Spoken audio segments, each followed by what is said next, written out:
Selamat datang di Mindset. Terima kasih sudah berkunjung pada channel ini. Tetap dukung channel ini dengan cara subscribe, like, share, berikan komentar-komentar yang konstruktif, dan jika ada hal spesifik yang ingin didiskusikan lebih lanjut terkait persoalan-persoalan yang dialami, teristimewa persoalan hukum, dapat mengirim pesan surat kepada kami melalui email yang telah kami sertakan dalam deskripsi video ini. Masih dengan suasana yang sama di perkebunan, saya cenderung menggunakan latar-latar yang membawa suasana kenyamanan. Saya sedikit berbagi terkait peristiwa yang dialami hari ini. Beberapa jam kemarin teman-teman memuat video-video penipuan, memuat informasi yang berhubungan dengan video-video penipuan yang dilakukan oleh orang-orang tertentu menggunakan media telepon. Bukan hal yang baru, peristiwa ini bukan merupakan hal yang baru. Sudah ada jauh ketika saya sedang melanjutkan pendidikan studi jenjang S2 di Jawa Timur. Peristiwa ini sudah sangat sering dibicarakan, didiskusikan secara bersama, bahkan marak terjadi. Dan lebih menarik lagi, peristiwa ini dikaitkan dengan hal-hal yang berbau supranatural, berbau mistik, seakan-akan bahwa korban itu terpengaruh atau dipengaruhi dengan daya mistik. Kalau di Jawa Timur itu ada media mistik yang digunakan, gendam misalnya. Lalu kemudian peristiwa-peristiwa ini dihubungkan dengan peristiwa pelaku gendam atau perilaku-perilaku lainnya. Ada sebagian orang yang menganggap bahwa orang tersebut dihipnotis. Nah, media penipuan seperti ini tentunya banyak cara yang dilakukan. Dulu 2004 atau 17 tahun yang lalu masih heboh-heboh menggunakan SMS. Lalu hari-hari ini menggunakan telepon, WA. Ada sebagian juga lagi yang menggunakan cara-cara yang unik. Hari-hari ini menggunakan cara-cara yang unik, yang terbaru. Misalnya penipuan kos-kosan dengan fasilitas yang mewah, dengan harga yang miring, dengan harga yang kurang, dan berbagai corak lainnya.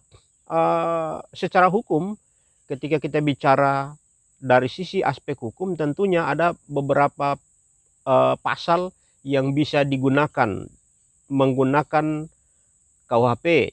Misalnya dalam pasal 378, dalam pasal 378 oleh R. Susilo dalam bukunya KUHP serta komentar pasal per pasal memberikan penegasan bahwa pasal-pasal yang dituangkan dalam 378 KUHP berhubungan erat dengan penipuan. Nah, penipu itu setidaknya menurut R. Susilo, dia jelaskan bahwa penipu itu pekerjaannya adalah mempengaruhi orang, membujuk orang supaya orang memberikan barang. Jadi dia sebisa mungkin membujuk orang agar orang memberikan barang atau memberikan apapun yang dimilikinya. Lalu menurut R. Susilo juga menjelaskan bahwa perilaku penipu itu pada hakikatnya adalah membujuk orang dengan tujuan adalah untuk menguntungkan diri sendiri, menguntungkan orang lain dengan cara melawan hak. Dan perilaku penipuan itu corak dan caranya, misalnya menurut R. Susilo adalah menggunakan nama palsu, menggunakan keadaan palsu dan sebagainya. Nah, kalau menggunakan pasal 378 KUHP, ancaman hukumannya 4 tahun. Orang-orang yang masuk dalam kategori melakukan proses penipuan melanggar pasal-pasal 378 KUHP diancam hukuman 7 tahun. Atau juga bisa saja menggunakan Undang-Undang Nomor 11 Tahun 2008 tentang informasi dan transaksi elektronik yang sudah dirubah dengan Undang-Undang Nomor 19 Tahun 2016. Nah, ada beberapa pasal. Misalnya salah satu pasal yang digunakan adalah terkait pasal 28 ayat 1 Undang-Undang Nomor 11 Tahun 2008 yang ancaman hukumannya cukup serius, sangat serius. Ancaman hukumannya adalah 6 tahun, dendanya 1 miliar. Dendanya 1 miliar. Tetapi persoalan di lapangan adalah ketika peristiwa-peristiwa ini terjadi, kesulitan yang cukup besar adalah mencari pelaku. Mencari pelaku tindak pidana tersebut. Sebetulnya ada kesulitan pertama adalah, kesulitan yang paling pertama adalah korban cenderung tidak melakukan pelaporan. Tidak melapor kepada pihak yang berwajib. Karena harus ada di dalam pikiran kita bahwa masyarakat, korban, tidak memiliki hak untuk menentukan pasal-pasal. Yang menentukan pasal-pasal adalah kepolisian. Sehingga penting dilakukan proses pelaporan. Pelaporan terlebih dahulu. Nanti kemudian kepolisian pada tahapan-tahapan pemeriksaan, baik penyidikan, dia yang kemudian akan menyimpulkan ada tidaknya suatu tindak pidana. Kalau ada tidaknya suatu tindak pidana, baru kemudian dengan alat bukti yang cukup dilakukan proses tahapan demi tahapan untuk dilakukan penuntutan di dalam pengadilan.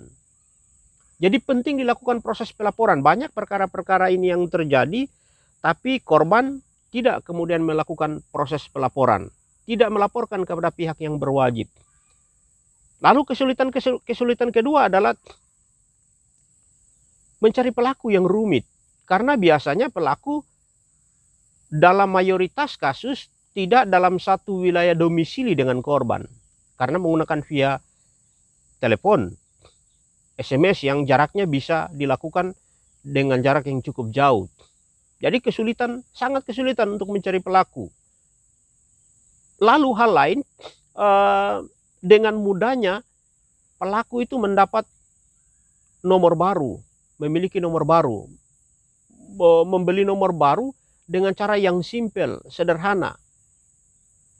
Kartu-kartu tertentu sudah dilakukan registrasi oleh provider tertentu, sudah dilakukan registrasi sehingga dia hanya kemudian memberikan sejumlah uang dan mendapatkan nomor baru. Nomor baru tersebut dapat dilakukan untuk tindak pidana penipuan. Nah, hal-hal lain adalah biasanya kalau perkara-perkara ini dibawa sampai ke tahapan proses penuntutan di dalam pengadilan adalah kesulitan untuk membuktikan. Pembuktiannya cukup rumit. Dengan setumpuk alat bukti, standar alat bukti untuk dapat dibawa perkara itu di dalam pengadilan ada dua alat bukti.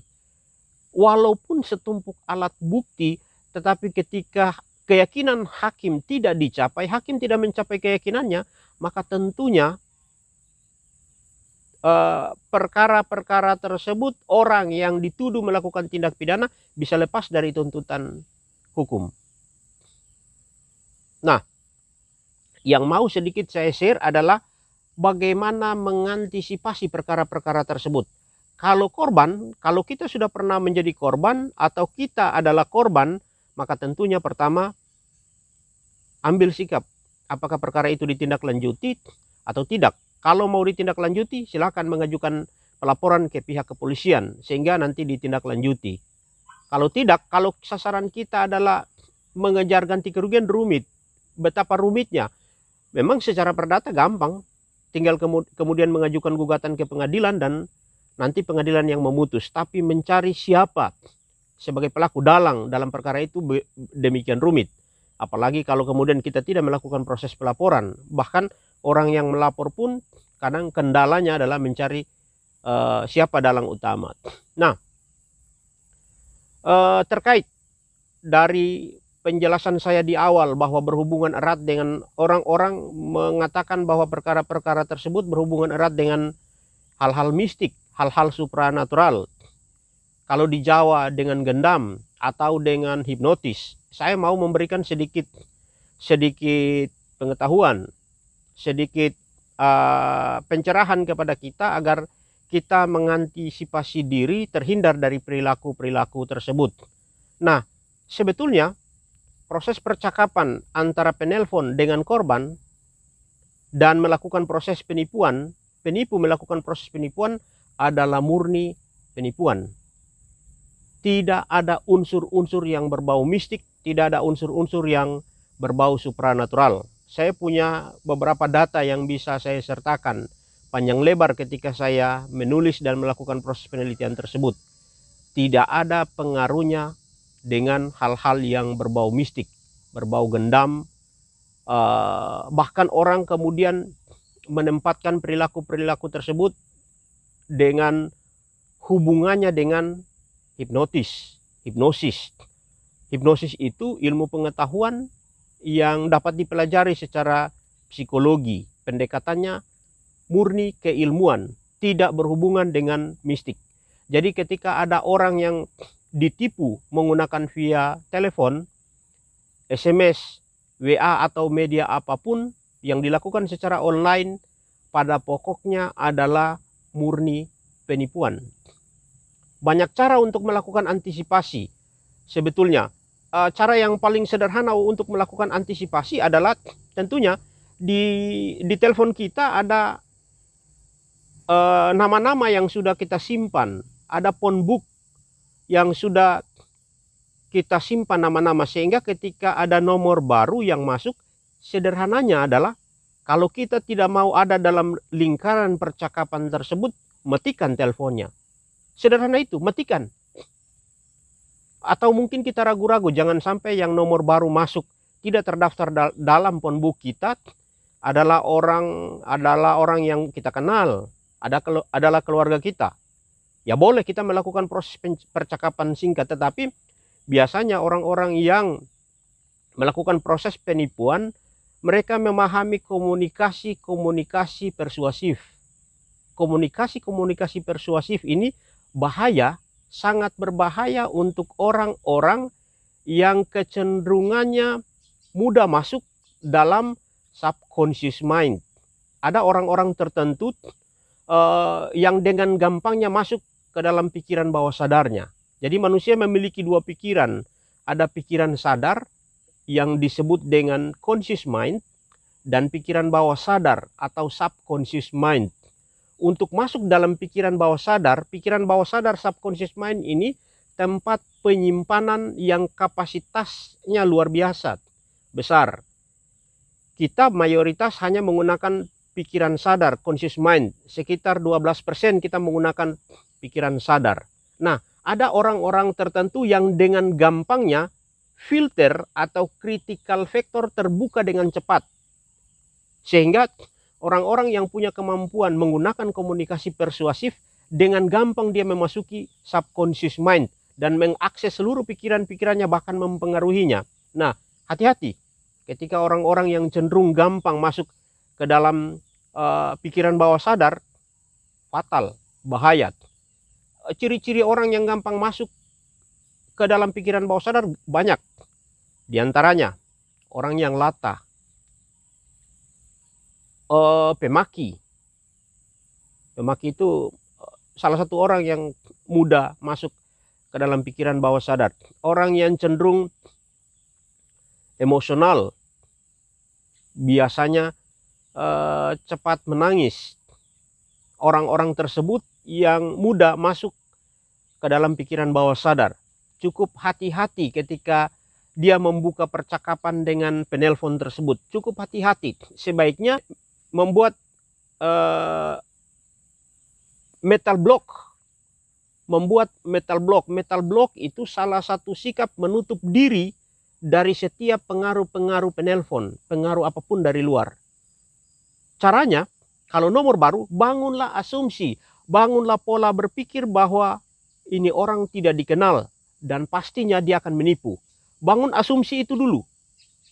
Asumsi itu harus kuat di dalam pikirannya. Sehingga apapun percakapan yang dilakukan, kalau percakapan yang dilakukan itu tidak terhubung dengan orang-orang yang kita kenal, maka secara otomatis kita akan mereject percakapan itu. Kita akan menolak percakapan itu.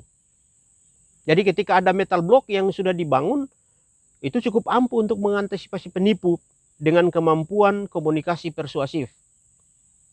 Lalu hal lain adalah menggunakan komunikasi tertentu yang menjebak orang penipu itu masuk dalam jebakan kita. Saya punya pengalaman, misalnya salah satu ketika orang melakukan proses telepon, saya pernah menerima telepon tersebut dan meminta sejumlah pulsa, mengirim pulsa, lalu saya mengiyahkan, saya akan mengirimnya kembali, tapi pulsa saya tidak cukup, tolong dikirim pulsa.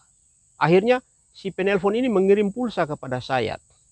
Dia ada dalam sebuah suasana yang dijebak. Saya menjebak kembali. Dengan teknik-teknik tertentu kita kemudian dapat membawa dia masuk ke dalam percakapan-percakapan yang menjebak. Ada begitu banyak cara sebetulnya secara psikologi yang tentunya memuat kalimat-kalimat, kata-kata yang mengandung daya sugestif yang tinggi. Tapi itu tidak cukup dalam space ini untuk saya membahas secara spesifik. Saya berharap punya waktu yang cukup untuk membedah lebih lanjut. Tetapi intinya adalah yang mau saya sasar saat ini adalah pertama, ketika kita menjadi korban dalam perilaku penipuan tersebut, lakukan proses pelaporan. Lakukan proses pelaporan. Jangan membangun asumsi apapun. Jangan membangun asumsi apapun, apalagi asumsi yang merugikan diri sendiri, merugikan orang lain. Pertama-tama ambil sikap, apakah perkara ini akan ditindaklanjuti atau tidak. Kalau ditindaklanjuti, segera melakukan proses pelaporan. Hal kedua yang mau saya bagikan adalah ketika kita sepakat untuk masuk dalam percakapan dengan penelpon tersebut, bangun mental block, bangun pelindung diri. Pertama, karena yang menelpon ini menggunakan nomor baru, bangun asumsi bahwa ini orang tidak dikenal, ini orang adalah penipu. Endingnya dia pasti menipu. Ketika ada dalam suasana mental block itu, dengan sendirinya apapun daya sugesti yang diberikan oleh orang-orang yang punya kemampuan komunikasi persuasif tidak akan menembus critical factor, tidak akan menembus sama sekali. Lalu kemudian ada teknik-teknik lain yang punya daya sugestif lebih, tetapi saya dalam waktu yang berbeda akan berbaginya. Semoga video ini dapat sedikit memberikan manfaat. Tetap dukung channel ini dengan cara subscribe, like, share, berikan komentar-komentar yang konstruktif. Dan jika ada hal spesifik yang ingin didiskusikan lebih lanjut terkait persoalan-persoalan yang dialami, istimewanya persoalan hukum, dapat mengirim pesan surat kepada kami melalui email yang telah kami sertakan dalam deskripsi video ini. Sekian dari saya, salam hormat.